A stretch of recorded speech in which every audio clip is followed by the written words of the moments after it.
Bueno, jóvenes, pues vamos a continuar con el temario. Vamos a empezar lo que es la unidad 2 de la materia de microbiología. Y lo que nos dice la unidad 2 es que vamos a ver en general cuáles son las estructuras de los microorganismos. En esta parte nos vamos a enfocar a bacterias. ¿Cuáles son los objetivos específicos? El primer objetivo dice, el alumno será capaz de seleccionar los medios de cultivos adecuados para el crecimiento de los microorganismos de acuerdo a las necesidades nutricionales cada uno. Cuando veamos medios de cultivos y curvas de crecimiento, de hecho, vimos parte de eso en la unidad 2, en la unidad 1, perdón. Segundo, adquirirá habilidades de aislamiento mediante técnicas utilizadas. Esta habilidad, obviamente, se tiene que obtener en el laboratorio cuando se realicen las placas y se realice la siembra de los microorganismos mediante técnicas de vaciado en placa y estría cruzada, pues nosotros vamos a tener la capacidad de aislar microorganismos y observarlos individualmente, ¿no?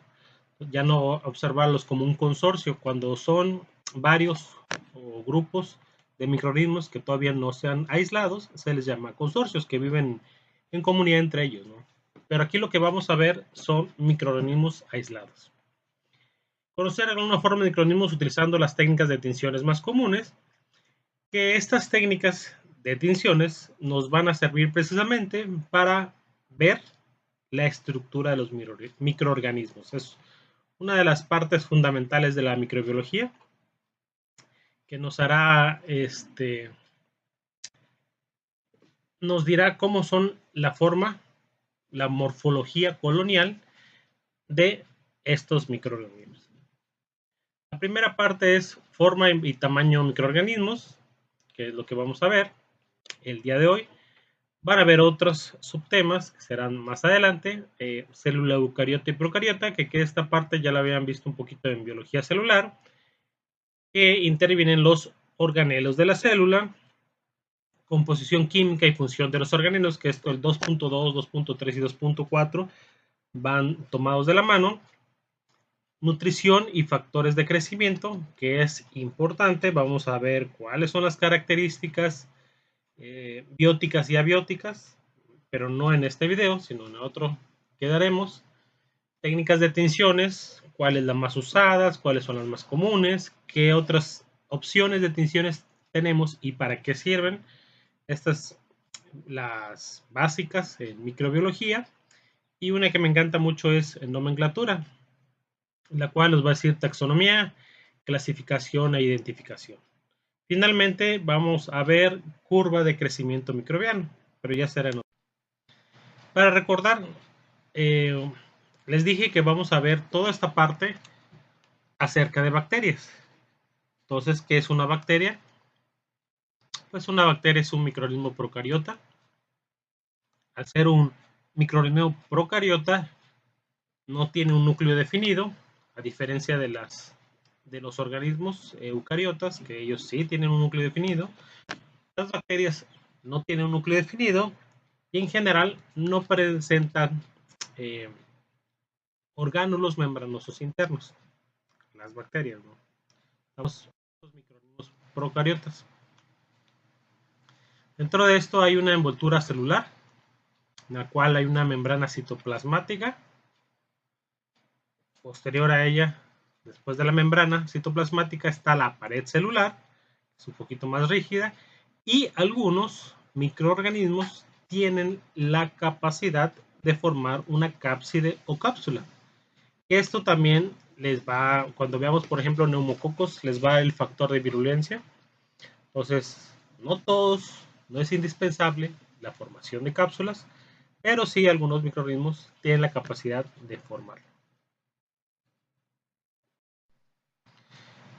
Desde el punto de vista evolutivo, una bacteria es lo más parecido a la forma de vida independiente que surgió en nuestro planeta, ¿no? Acuérdense que hace 3.000 millones de años, pues estábamos en una tierra primitiva, en la cual no había oxígeno, no habían las condiciones que existen el día de hoy, y empezaron estos, bueno, las cianobacterias empezaron a producir oxígeno, ¿no? La mayoría las empezaron, las primeras formas de vida que empezaron en ese tiempo, pues la mayoría eran, por no haber oxígeno, pues eran anaeróbicas. ¿Qué significa esto? Que pues no utilizan el oxígeno como aceptor de electrones.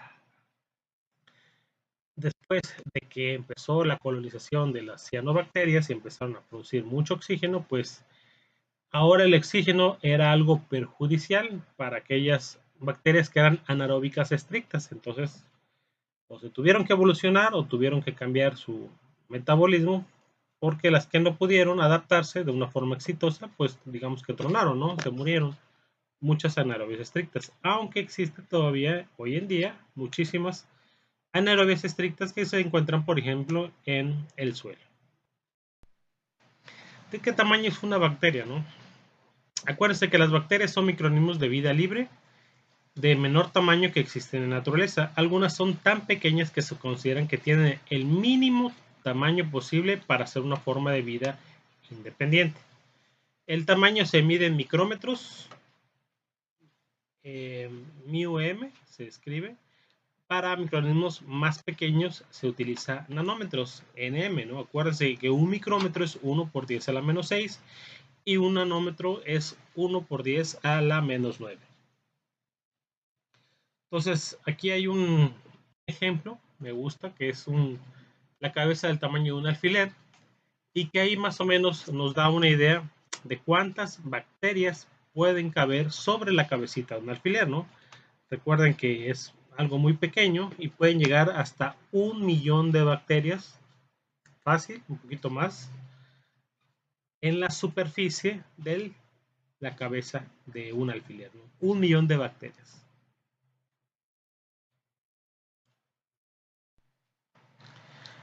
Las bacterias esféricas se miden por el diámetro y la gran mayoría tienen un diámetro que varía entre 0.2 y 2 micrómetros.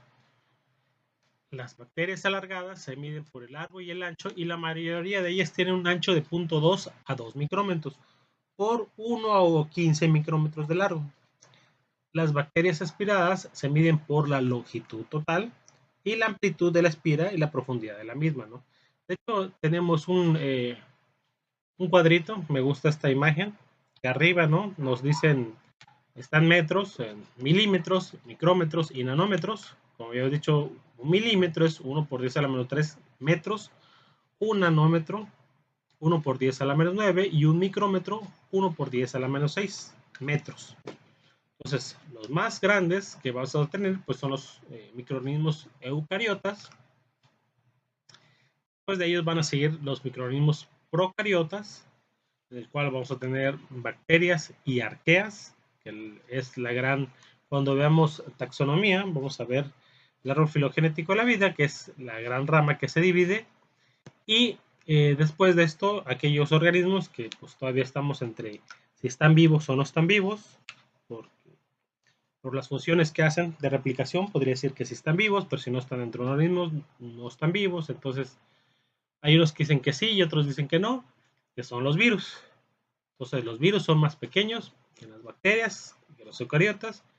Y después de los virus, pues ya tenemos otras macromoléculas, como por ejemplo proteínas, eh, moléculas de átomos, etcétera. Moléculas y átomos, ¿no? Entonces, de ese tamaño podemos comparar de qué tamaño es un microorganismo, ¿no? Existen bacterias cuyo tamaño está en el extremo inferior de la escala y son las rickettsias, clamidias y micoplasmas. Su tamaño es similar al de los virus más grandes de Poxvirus, o sea, los virus más grandes. En el otro extremo de la escala hay algunas bacterias alargadas que tienen una longitud semejante al diámetro de una célula eucariota. Por ejemplo, los lactobacillus tienen un largo que puede superar el diámetro de un eritrocito, ¿no? Y los lactobacillus es un microorganismo muy común que lo venden, por ejemplo, el Yakult. Entonces, Lactobacillus casei shirota, ¿no? No sé si han visto o escuchado esos nombres. Entonces, estos microorganismos, que son bacterias, los lactobacillus, pueden ser más o menos del tamaño de un eritrocito. Entonces, sí son un poquito. Me gusta mucho esta es tomada de internet. Bueno, la mayoría de las imágenes, pero esta es de Robles, Carmen Rubí, y me gusta porque este diagrama hace un esquema general de la morfología y estructura bacteriana, ¿no? La morfología y estructura bacteriana, pues son microorganismos unicelulares que se reproducen por fisión binaria que integra el reino de los procariotas. ¿De qué tamaño son? Ya habíamos visto anteriormente, 0.5 y 3 micrómetros, pueden tener algunos de hasta 10 micrómetros, y las bacterias de interés médico tienen de un tamaño de entre 0.4 y 2. ¿Cómo vemos la morfología? Generalmente la morfología se ve a través del microscopio. El microscopio determina la rigidez de la pared celular. Entonces, la prueba más común, la que se piensa hacer en el laboratorio, es la de tinción Gram, que es una coloración muy sencilla que divide a dos grandes grupos de las gram positivas que tiñen de un color azul violeta la pared, o las gram negativas que se tiñen de un color rojo rosado, ¿no? Esto es dependiendo del grosor del péptido glicano, que lo vamos a explicar bien mucho más adelante, ¿no? Entonces, las bacterias pueden mantenerse unidas unas con otras después de la división celular, pero conservando siempre la independencia celular, ¿no? Y a veces es un poquito difícil este tipo de aislamientos, algunas que viven en como tipo mutualismo o simbiosis, es un poquito difíciles aislarlas, pero se puede hacerlo. ¿Qué tipo de morfología vamos a tener? Pues vamos a tener generalmente tres tipos, vamos a ver también un poquito más adelante, lo que son los cocos, que tienen casi una forma esférica, tienen tamaño que oscila entre 0.8 y 1, sus agrupaciones son homógenas, entonces están los diplococos, que son en pares, 2, las tetradas, que son de 4, las acinias son, digamos que encimadas o una forma cúbica, streptococos son como culebritas o son cadenas, y los estafilococos se asemejan a un racimo de uvas, ¿no? Son varios, digamos que streptococos unidos entre ellos, los que son los estafilococos. Es importante no confundir estafilococo con morfología con estafilococo el género, ¿no? Los estafilos los vamos a ver más adelante. Obviamente los del género estafilococo tienen una morfología de forma de racimo de uvas. Los bacilos pues pueden haber son unos bastoncitos largos, delgados, pequeños y gruesos que tienen un tamaño entre 0.5 y 5 micrómetros, son heterogéneas, y pues división, vamos a verlo también, lo vamos a explicar, lo vamos a ver, los diplobacilos, streptobacillus, cuáles son los empalizados y son algunas formas filamentosas, ¿no? Finalmente los espirilos, que tienen una forma un poquito más curva, en forma de hélice, tiene un tamaño entre 0.5 y 0.7 micrómetros. Están los vibriones, espirilos y las espiroquetas. Y les digo que este diagrama me gusta porque dice la estructura, cuáles son las estructuras esenciales y no esenciales. Las esenciales son las que todos los organismos procariotas tienen y pues obviamente les sirven para vivir y para hacer su reproducción, ¿no? La pared celular es una capa más extrema, confiere rigidez y forma fundamentalmente del peptidoglicano, que es lo que vamos a ver, diferencia entre una bacteria. Cuando veamos tensiones vamos a explicar un poquito mejor cuando es una bacteria gram positiva y cuando es una bacteria gram negativa. La membrana plasmática, estas todas tienen estructuras de organelos compuestas por lípidos y proteínas, ¿no? Los mesosomas o cuerpos periféricos son invaginaciones de la membrana. Citoplasma, en el mismo no hay mitocondrias, pero sí organelos especiales, y nucleoide no está rodeado por una membrana, por eso son procariotas, ni tienen una forma definida. Y los no esenciales son los que algunos microorganismos procariotas poseen, sin embargo, no son, digamos, esenciales para vivir, sino tendrían que tenerlo todo. Los flagelos les sirven para moverse, son estructuras compuestas por flagelina, cuya función es darle movilidad a las bacterias. El pilis son apéndices filoformes que pueden hallarse en la superficie de las bacterias gram negativas y estos les sirven para transferir información genética, capacidades genéticas de entre una bacteria a otra. La cápsula, como decía, las cápsulas bacterianas es revestimiento mucilaginoso que ocupan una porción más extrema de muchas procariotas y protege la fagocitosis. La cápsula bacteriana, también a algunos les va a dar un factor de virulencia, como por ejemplo el caso de los neumococos, que cuando presentan esta cápsula son infecciosos y sin esta cápsula pues no tienen la capacidad de infectar y a los organismos, ¿no? Y las endosporas, también vamos a ver algunas, cuáles son, para qué les sirven. Son compuestas por protoplastos, son altos índices de refracción, impenetrabilidad de colorantes y desinfectantes, entonces las endosporas bacterianas les ayuda a sobrevivir a condiciones extremas. La morfología bacteriana, esta es la que vamos a ver, esta se ve en microscopio. Entonces, muchas veces se puede ver a simple vista. Si nosotros tomamos, por ejemplo, un poquito de agua de charco, de agua de lluvia, podemos ver algunas de estas morfologías bacterianas, o cuando tenemos aisladas, nos ayudan para eso las tinciones, para poder ver bien el microscopio. Los cocos son esféricos, como su nombre lo dice, y los diplococos son dos coquitos, dos esferas juntadas. Hay diplococos que están encapsulados, como por ejemplo los neumococos. Los que son los cocos, los diplococos juntados, varios que parecen culebritas, se llaman estreptococos. La sarcina es una forma tridimensional o superpuesta de diplococos. La tetrada solamente son 4 coquitos, como su nombre dice, de 4. Y los estafilococos es una forma de racimo de uva, ¿no? Estas son de las morfologías bacterianas más comunes. Los bacilos, hay unos que son un poquito gorditos, redonditos, se les llama cocobacillus, pero son bacilos. El bacilo común es un poquito más alargados, como un bastoncito, ahí lo dice. Si tenemos dos bacilos juntados, es diplobacilo. La forma empalizada es que están juntos, y estreptobacilo es como los estreptococos, pero forman una culebrita o una cadenita con bacilos, con estas formas. Estos son los más comunes que van a ver, cocos y bacilos, ¿no? Entonces,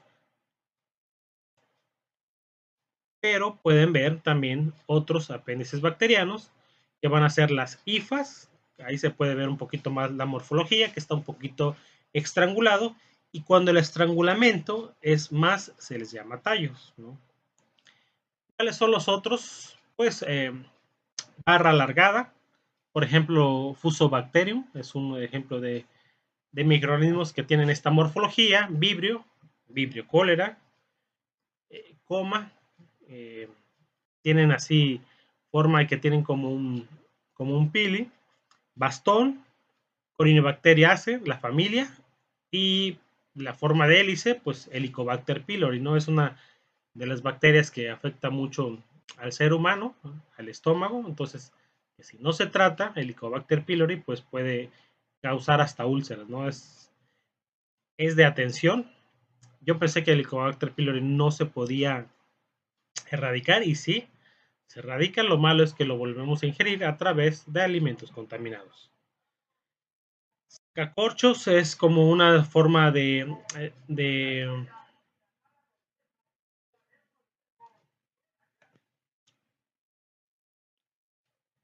culebrita, pero como su nombre dice, forma un tipo de sacacorcho, de esos que destapan botellas, ¿no? Filamento es ahora sí una culebrita, y espiroquetas, pues es un poquito una culebrita más alargada, pero casi no de línea recta, pero sí un poquito más estirada, ¿no? A comparación del filamento. Aquí me gusta porque se puede ver un poquito mejor. En el lado derecho, la parte de superficie, se puede ver una tinción gram. Es una fotografía del cual podemos tener los cocos, pero están algunos en forma de diplococos, que son 2 coquitos juntados. Hay tetradas, también sarcinia, que ya habíamos explicado, las tetradas son de 4. Las sarcinas son como una encimados, son una forma tridimensional. Los estreptos son como culebritas. Y los estafilococos, que ahí se pueden ver varios grupos de estafilococos, son como racimitos de uva, ¿no? Es la forma en que estos se agrupan, ¿no? Bacillus, así se va a ver. Esta es una microscopía electrónica de barrido. Ya saben que este tipo de fotografías salen en color blanco y negro, pero pues así son la forma de Bacillus, la forma real. Algunos son estos tipos de bastoncillos. Por eso en el primer dibujo está coloreado en rojo.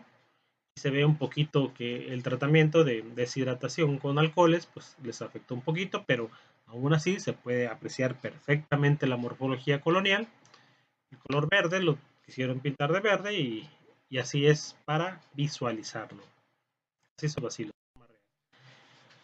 Salmonella, pues es un bacilo de las enterobacterias más conocidas que se puede ver ahí, ¿no? Bacilo de Duquesne es Haemophilus ducreyi, entonces bacilo de Everest, Salmonella typhi, hablando sobre bacilos, y una bacteria anaeróbica, el bacilo de Nicolaya, es Clostridium tetani, ¿no? Que Clostridium tetani vamos a hablar más adelante, también porque es una bacteria anaeróbica que produce toxinas en alimentos, que es muy común encontrarla y pues puede causar hasta la muerte, ¿no?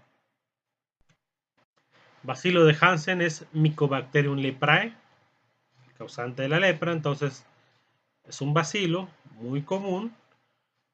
Corynebacterium diphtheriae, pues difteria, causante de esta enfermedad. Ahí es una tinción gram que se puede ver a simple vista. El famoso bacilo de Koch, Mycobacterium tuberculosis, que Robert Koch desde hace mucho tiempo, desde la edad de oro en la microbiología, pues aisló y pudo observar a este microorganismos, a este bacilo. Y finalmente el bacilo de Yersin, que es Yersinia pestis, ¿no? Que es causante de la peste bubónica, ¿no? Que esta azotó siglo XVIII a Europa y pues hubo muchísimas muertes gracias a este pequeño microorganismo, este pequeño bacilo, ¿no?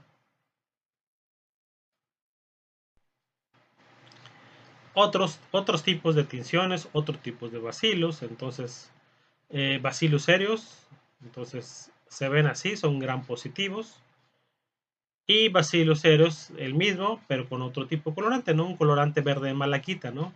Este tipo de colorante, cuando veamos tinciones, vamos a ver que es especial para esporas y las células vegetativas se muestran en color gris o en colores, ¿no? Entonces, querían ver, Bacillus es un género, aproximadamente el 40, no, arriba del 40% del género Sporula, ¿no? Entonces, una de las características que preguntan si tú vas a reportar o vas a decir un tipo de Bacillus es Sporula o no Sporula, ¿no? Entonces, tienes que hacer condiciones adecuadas de crecimiento, observar el microscopio y ver si realizan la formación de esporas.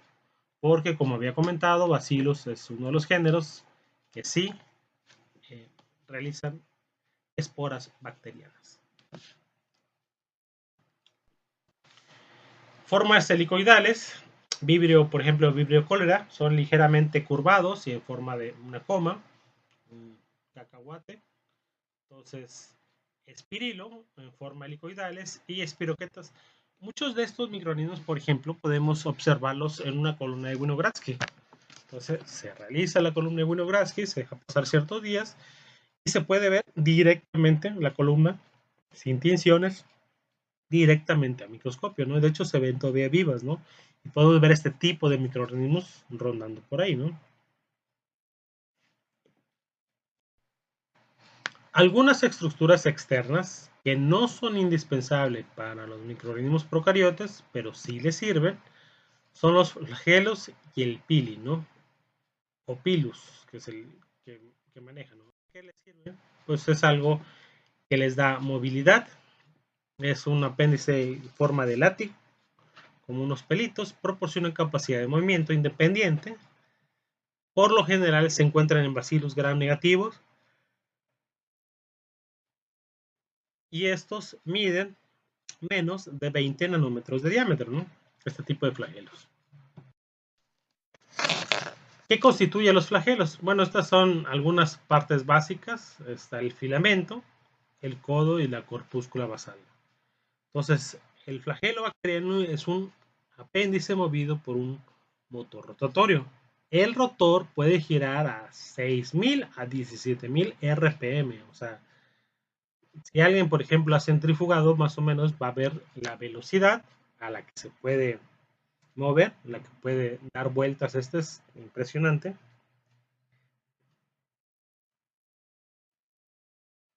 Pero usualmente no son tan rápidos. Son de 200 a 1000 revoluciones por minuto. O sea, 6000 y 17000 es muy, muy, muy rápido. Aquí podemos observar, ¿no?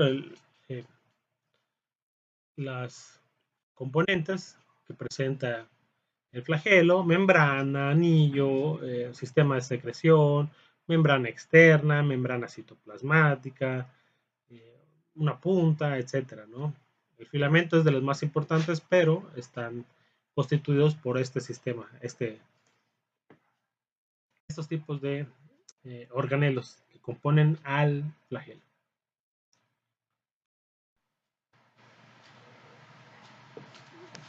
Esta es una división de los flagelos. Como su nombre lo dice, la primera dice monótrica. Mono significa uno. Entonces un flagelo le va a ayudar a moverse. Cuando tiene varios en el mismo lugar, en la misma zona, es anfítrica. Cuando tienen en diferentes lugares, digamos opuestos, lofótrica. Y cuando ya tienen muchos en toda la estructura, de hecho se puede ver que está, digamos, desplazándose de derecha a izquierda, este bacilo, es perítrica, ¿no? Esa es una clasificación sencilla de los flagelos.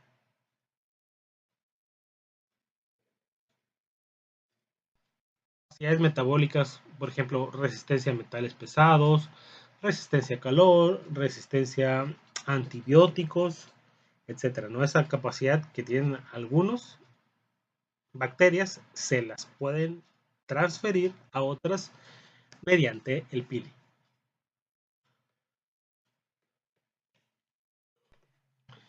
Y la espora, ¿no? La espora es una estructura compleja que se forma dentro de la célula para asegurar la supervivencia. Y es importante, ¿no? Una espora, de hecho vamos a ver la imagen, ¿no? La espora es algo que recubre, ¿no?, a las bacterias, pero la formación de una espora, cuando una bacteria se da cuenta que las condiciones ambientales son adversas para ellas, empieza a formar esto. No todas las bacterias tienen esa capacidad, pero por ejemplo Bacillus, que es un género representativo de esporas, hace esto cuando hay condiciones de ambientes que no son propicios para ellos. La formación de esporas también es inherente a algunos tipos de bacilos, por eso yo les digo, Bacillus es un género representativo, sin embargo, no todos los bacilos producen esporas. Las esporas pueden observarse en el interior de las bacterias o libremente después de la desintegración de la célula.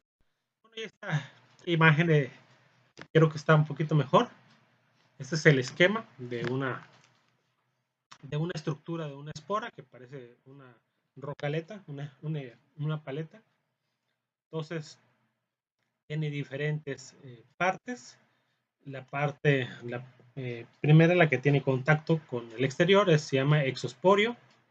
Después de eso ya viene una cubierta proteica, membrana externa, hay una corteza, pared de la espora, membrana interna y una región central o llamada core, ¿no?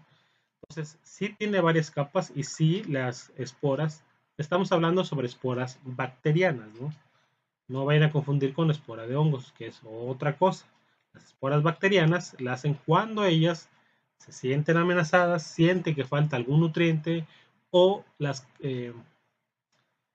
condiciones ambientales no son las adecuadas para ellas. Algo que hace duro a las esporas es el ácido dipicolínico, que las concentraciones elevadas de este ácido en las esporas se ligan al calcio y estabilizan el contenido. Entonces, tienen calcio más este ácido, hacen estructuras muy fuertes.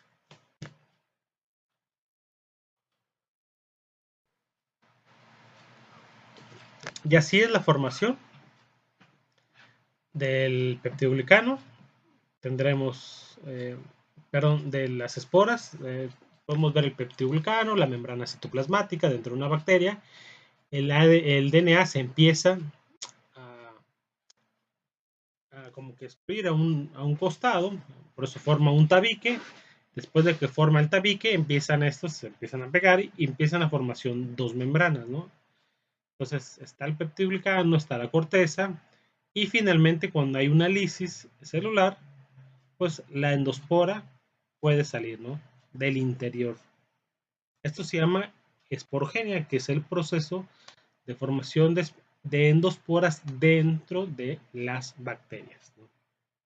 Así es como se forma, ¿no? Muchos pensaban que las esporas se formaban sobre las bacterias y no, se forman dentro de y ya después pueden salir. En condiciones ambientales adversas como la desaparición de un nutriente, estas bacterias pueden pasar a un estado vegetativo, a un estado de latencia o de espora. La localización de las esporas en el interior de una célula constituye una característica de cada bacteria, puede facilitar su identificación. La espora es una estructura deshidratada formada por múltiples capas que protege a la bacteria y le permite vivir en un estado de latencia. La espora contiene una copia completa del cromosoma bacteriana y las concentraciones mínimas imprescindibles de sus ribosomas y proteínas. Asimismo, la espora posee una membrana interna, dos capas de peptidoglicano y una capa proteica semejante a la queratina externa. En el examen microscópico, la espora aparece como una estructura refrigerante. La estructura de la espora protege el DNA, que es la función del genoma bacteriano del calor intenso, irradiación y la acción de la mayoría de enzimas y sustancias químicas. De hecho, las esporas bacterianas son tan resistentes a los factores ambientales que pueden mantener su viabilidad durante siglos. Asimismo, las esporas son difíciles de descontaminar mediante la desinfección, mediante desinfectantes convencionales y a veces aguantan hasta una esterilización, ¿no? Es lo que les comentaba, por eso hacen el proceso de tindalización, ya lo habíamos comentado en videos pasados, que es el proceso de esterilizar 1, 2 y 3 veces, precisamente para tratar de erradicar este tipo de esporas. La morfología de las bacterias, vamos a ver diferentes. Entonces, la forma que nosotros podemos ver, digamos, las cajas Petri, de arriba hacia abajo, es, o vamos a ver, puntiforme. Este tipo de morfologías se puede apreciar cuando se hace la estría cruzada. Entonces, cuando se hace la estría, van a ver puntitos o puntos grandes. Vamos a decir si es puntiforme o circular, o si la morfología es filamentosa o es irregular, si es rizoide o es un eje. Esta morfología se ve, vuelvo a repetir, en cajas Petri cuando se realiza la técnica de estría cruzada y se debe reportar. Después nosotros elevamos a la altura de nuestros ojos la placa, vemos la placa de forma horizontal y podemos ver la elevación. Si es muy delgada es plana, si está elevada es un poquito más gruesa. ¿Cómo vamos a saber si es plana o elevada? Pues muchas veces de estas características nos da la experiencia, ¿no? Convexa, si está un poquito gordita. Pulminado es si está un poquito más gordita. O un bonado, que es un poquito entre convexa, pulminado, pero es un poquito distorsionado, ¿no? Ese es el umbonado. Y tenemos que reportar si el margen, o sea, la parte de superficie de esta morfología colonial tiene un borde entero, ondulado, lobulado, espiculado, filamentoso o rizado, ¿no? De hecho, ahí se puede apreciar que tanto la elevación y el margen se pueden ver al mismo tiempo, pero la forma sí tenemos que verla. De hecho, es lo primero que se ve, ¿no? ¿Qué tipo de forma colonial? La pigmentación, hemólisis y olor son características que, por ejemplo, dice, pigmentación es característica de pocas especies bacterianas, se observan en colonias y células individuales. Hay que tener cuidado y no confundir la pigmentación y hay que usar indicadores especiales. Cuando nosotros reportamos la pigmentación de un microorganismo, se tiene que decir, por ejemplo, en qué medio de cultivo se está diciendo. Porque muchas veces la pigmentación de estos microorganismos es o se la da el medio de cultivo. Entonces, cuando veamos medios, por ejemplo, diferenciales, si sembramos E. coli, pues vamos a ver, por ejemplo, en un McConkey vamos a ver un rosita. Cuando veamos MB, pues vamos a ver un verde metálico. Entonces, la pigmentación es una característica de los microorganismos que vamos a decir dónde lo estamos viendo, ¿no? En qué medio de cultivo. Hemólisis, algunas bacterias, no todas, y de hecho especialmente los cocos, son capaces de hemolizar los hematíes de la sangre y se debe que liberar una sustancia llamada hemolicina. La producción de hemólisis sirve para identificar estreptococos y este tipo de prácticas de laboratorio se realizan, es muy común dentro cuando se analiza, pues obviamente sangre, ¿no? Y ahí el olor, no todas las bacterias van a oler, pero algunas tienen un característico olor. Por ejemplo, Pseudomonas va a ser una bacteria que va a tener un pequeño, ligero olor a tortilla mojada, entonces huele rico, pero pues tampoco es muy recomendable andar oliendo las bacterias, ¿no? Entonces, algunas sí tienen esta característica y otras no. Hablando de olores, bueno, ahorita vamos a ver una de las grandes grupos de bacterias, de hecho son importantes, las actinobacterias o actinomicetos, que su definición dice que son grupos de bacterias gram positivas. La mayoría de ellas se encuentran en el suelo e incluyen algunas de las más típicas formas de vida terrestre, jugando un importante rol en la descomposición de materia orgánica, tales como celulosa y quitina. Estas bacterias renuevan las reservas de nutrientes de la tierra y son fundamentalmente en la formación de humus. La adaptación de la vida terrestre es muy antigua, obviamente en el suelo son seres más abundantes, promediando un 64% de la biomasa bacteriana. Es altísimo, ¿no? Entonces, actinobacterias, muchísimos. Por ejemplo, si ustedes van a San Cristóbal, van a Comitán y de repente van caminando y de repente, qué rico huele a tierra mojada, ¿no? Este olor característico se le dice petricor, este olorcito de tierra mojada, y se debe gracias a ciertas bacterias, cianobacterias y algunos hongos, ¿no? La fórmula química se llama geosmina, que es esta, la que está a la derecha, que son dos anillos aromáticos, un grupo metilo, bueno, son dos grupos metilos, un grupo OH, un grupo de alcohol, y le da este olorcito, ¿no? Estas bacterias crecen en la tierra, pero solo cuando el suelo está caliente y húmedo, lo cual generalmente sienten el aroma de la lluvia cuando llueve en primavera o en verano. Entonces, es un olor muy agradable, se llama petricor y la sustancia es la geosmina. ¿Qué tipo de bacterias? Streptomyces. Streptomyces es un actinobacteria. Streptomyces coelicolor. Algunas cianobacterias y hongos Penicillium expansum. Como por ejemplo, no hay más microorganismos, pero estos son, digamos que los representativos, los más comunes para realizar este tipo de acción. A veces nosotros tenemos que aislar microorganismos y precisamente para aislar actinobacterias, bueno, este es un ejemplo en una placa mía. Entonces, como las actinobacterias son bacterias gram positivas, pues use un antibiótico para bacterias gram negativas, que es el ácido nalidíxico.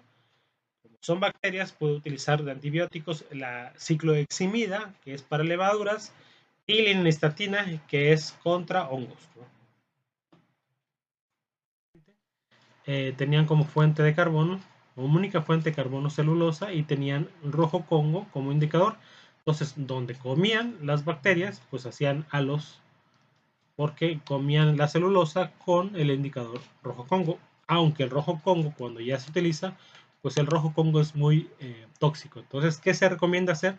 Primero, tenerlas aisladas y después resembrarlas, ¿no? Porque estas que ya tienen rojo Congo, pues se mueren, ¿no? Un poquito tóxico. ¿Qué otras actinobacterias? Nocardiopsis dasonville, que si forman, si ven la morfología, están como unas ramitas.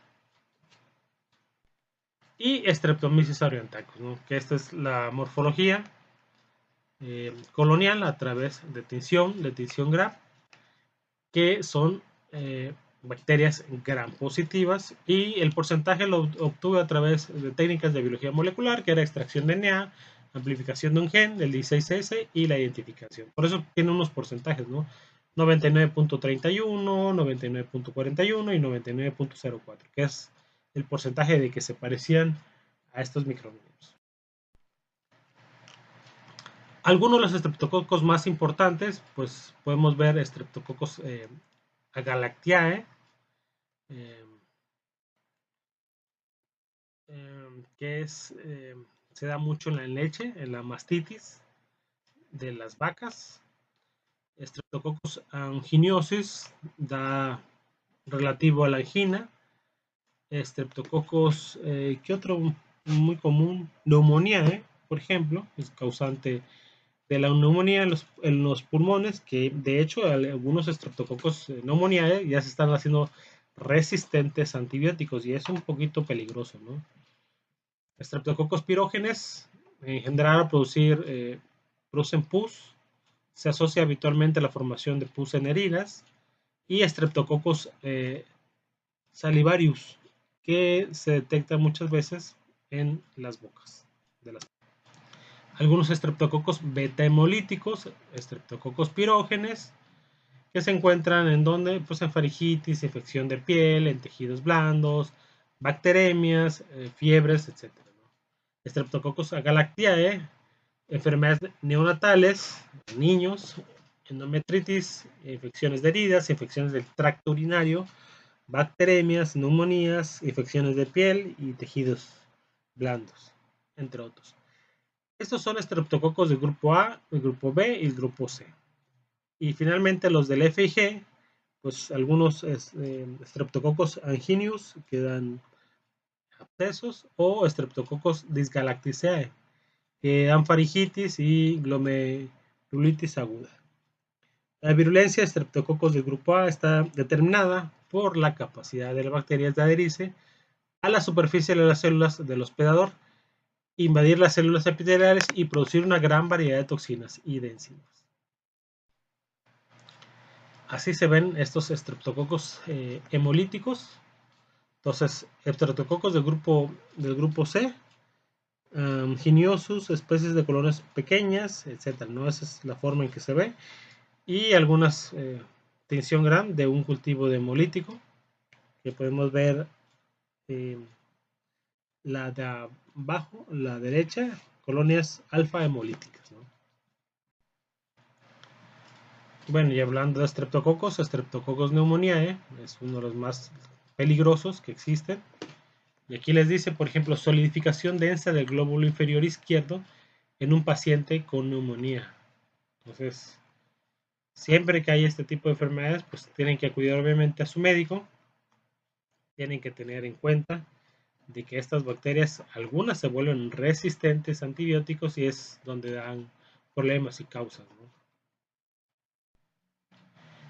Algunas micobacterias más relevantes, Mycobacterium, son pequeñas barras parecidos a, por eso decía, a hongos. Mycobacterium haemophilum se encuentra en sangre, por ejemplo. Mycobacterium leprae es relativo a la lepra.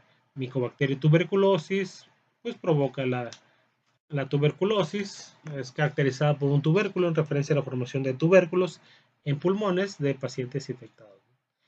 Y algunas aquí están del lado derecho, hay una tablita en donde hay una clasificación de micobacterias patógenas seleccionadas para el ser humano. Entonces, Mycobacterium tuberculosis es un patógeno estricto, Mycobacterium leprae es otro patógeno estricto, Mycobacterium africanum, patógeno estricto, Mycobacterium bovis, patógeno estricto, y Mycobacterium bovis de la cepa BCG es un patógeno ocasional, ¿no? Algunas de tuberculosis de crecimiento lento, que generalmente todos son patógenos, y algunas micobacterias no tuberculosas de crecimiento rápido, ¿no? Estas tienen más o menos patógeno ocasional, ¿no? Ahí lo pueden leer. Bueno, y este es una tabla en el cual más adelante también vamos a ver E. coli. Ese E. coli se clasifica en enterotoxigénica, enteropatógena, enteroagregativa, enterohemorrágica y enteroinvasiva, ¿no? ¿Cuáles son las actividades de acción? Por ejemplo, enterotoxigénica, dentro del intestino delgado, es la famosa diarrea del viajero. Pues esta diarrea es acuosa, da espasmos, dolores abdominales, febrícula. Patogenidad es enterotoxinas termoestables o termohábiles, mediada por plásmidos, y pues su diagnóstico están la detección de cultivos, ¿no? E. coli es fácil de detectar. De hecho, vamos a hacer de las microorganismos que nosotros aislemos o tratemos de aislar, para encontrar E. coli, ¿no?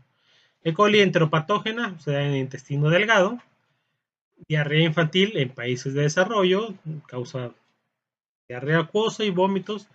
Heces no sanguinolentas, no produce sangre. Y pues su patogenidad es histopatológica, AB, mediada por plásmidos, con la alteración de la estructura normal de microvellosidades, lo que da lugar a la mala absorción y la diarrea. E. coli enteroagregativa, intestino delgado, se da diarrea infantil. E. coli enterohemorrágica, intestino grueso, inicialmente da diarrea, una diarrea acuosa, y en E. coli enteroinvasiva, se da también en el intestino grueso, rara en países de desarrollo, en los desarrollados, fiebre, espasmos, diarreas, etc., ¿no? Un poquito más adelante. Específicamente sobre E. coli, pero ahora terminemos y hablaremos un poquito sobre Helicobacter. Helicobacter ya saben que da la gastritis. Entonces, persona que tenga gastritis se tiene que checar porque no se quita así nada más. Helicobacter es un bacilo gram negativo, formas espirales, y hay una inflamación que si no se atiende puede llegar hasta causar úlceras, ¿no? Estos microorganismos se clasifican como Campylobacter, pero posteriormente hubo una reclasificación de un nuevo género que es Helicobacter. Digamos que la más común son bacilos gram negativos curvos. La producción de urasa está a niveles muy elevados, característico de Helicobacter gástrico. Entonces, es una bacteria que vive dentro del estómago, entonces aguanta pHs, los ácidos del estómago, son muy fuertes, son muy potentes. ¿Cuál es la epidemiología? Las infecciones son frecuentes, especialmente en individuos de clase socioeconómica bajo o en países de desarrollo. Yo pensaba que esta enfermedad no se erradicaba, que alguien que tenía gastritis ya no se curaba, y sí se puede curar. Entonces el Helicobacter sí se puede erradicar. Sin embargo, se puede otra vez, y es muy común obtenerlo en alimentos. Por eso no deben comer alimentos en la calle, aguas y comidas, ¿no? los humanos somos el principal reservorio. La transición de una persona a otra es importante, es típicamente fecal oral, o sea, a través de las heces, ¿no? Del agua o del aire, ¿no? ¿Por qué? Porque las heces, hubo, por ejemplo, un análisis, un experimento en la contaminación y se veía que en el DF, en la Ciudad de México, había mucha contaminación de heces de humanos. O sea, uno pensaría de perro o de otra cosa y no, era de humanos, ¿no? Entonces, el estiércol se empieza a secar y se hace polvo y empieza a volar, ¿no? Y eso es donde caen muchos puestos que están precisamente al aire, ¿no?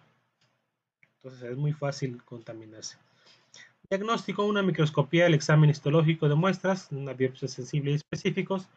La prueba de ureasa es relativamente sensible y está dotada de una elevada especificidad. La prueba de antígeno de Helicobacter pylori es sensible y específica, se efectúa con muestras fecales, que es la que más ordenan o se hacen.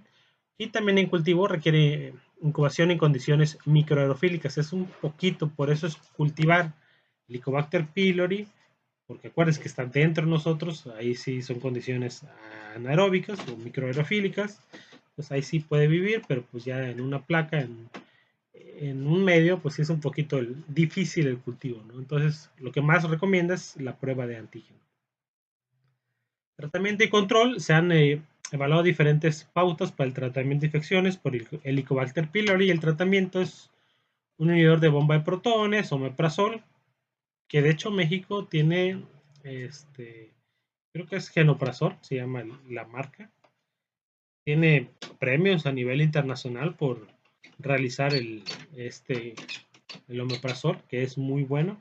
Obviamente ustedes no se mediquen, siempre deben de ir con un médico para decirles si tienen este tipo, pero pues el omeprazol es uno de los recomendados para eh, tratamientos de Helicobacter pylori. También un macrólido, claritromicina y un betalactámico como amoxicilina, que es un antibiótico, ¿no? Durante 2 semanas ya se ha conseguido un elevado número de éxitos. Pero repito, no se pueden automedicar. Bueno, de hecho, los antibióticos ya no los pueden sin receta médica, ¿no? Se tienen que dar.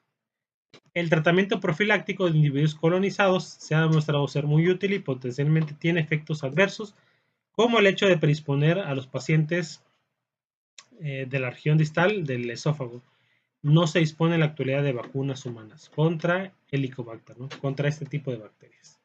Y podemos ver arriba una microfotografía electrónica de barrido de Helicobacter pylori en un cultivo de 7 días, ¿no? Dice, los bacilos y las formas cocoides se encuentran unidas a la bola paramétrica usadas por una separación inmunomagnética. Bueno, ahí se ven los bacilos, ¿no? De Helicobacter pylori. Y finalmente, pues hablando sobre morfología, pues aquí tenemos una imagen en donde podemos apreciar las 10 bacterias más comunes resistentes a antibióticos, Neisseria gonorrhoeae, que en 2000, no sé si 2020 o 2021, estaba causando muchos estragos en Inglaterra porque los jóvenes ya no usaban preservativos.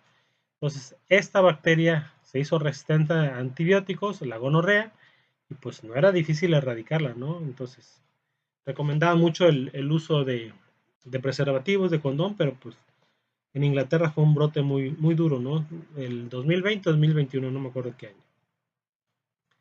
Acinetobacter baumannii, Staphylococcus aureus. Staphylococcus aureus es también algo muy común. Entonces, hubo un reporte, por ejemplo, en Brasil, en que las enfermeras tenían estafilococos dentro de sus narices.